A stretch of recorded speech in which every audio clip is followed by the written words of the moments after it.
ડીસા શહેર દક્ષિણ પોલીસે બગીચા સર્કલ પાસે ટ્રાફિક ઝુંબેશ હાથ ધરી રોમિયોગીરી કરતા વાહન ચાલકો અને કાળા કાચ રાખીને દોડતા વાહન ચાલકો સામે કરાઈ કડક કાર્યવાહી।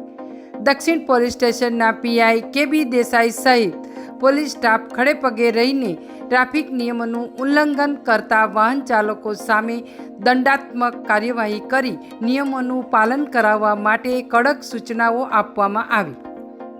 રોજ ડીસા દક્ષિણ પોલીસ સ્ટેશન ખાતે મેગા ટ્રાફિક ડ્રાઈવનું આયોજન કરવામાં આવેલ હતું, જે સંદર્ભે કુલ 4 ટીમો બનાવીને અલગ અલગ વિસ્તારમાં ડેપ્લોય કરવામાં આવેલ હતી, જેમાં ટ્રાફિકના નિયમોનું ભંગ કરનાર વાહન ચાલકો જેવા કે કાળા કાચ ઉપરાંત નંબર પ્લેટ વિનાના વાહનો, ઓવર સ્પીડિંગ વ્હીકલ્સ, 3 સવારી વાહનો, ધ્વનિ પ્રદૂષણ ફેલાવતા મોડિફાઈડ સાયલેન્સરયુક્ત વાહનો વિરુદ્ધ MV એક્ટ 207 હેઠળ કાર્યવાહી કરી કુલ અંદાજે 10 જેટલા વાહનો ડિટેન કરવામાં આવેલ છે તથા અંદાજે 10,000 જેટલો દંડ કરીને ટ્રાફિકના નિયમોનું પાલન કરવા માટે પોલીસ દ્વારા સખતમાં સખત કાર્યવાહી કરવામાં આવેલ છે।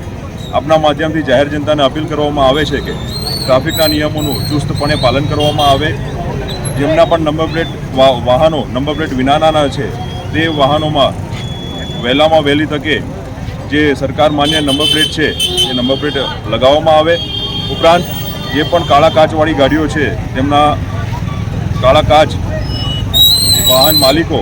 પોતે જ સ્વયં જ દૂર કરી દે તેવી અપીલ કરવામાં આવે છે।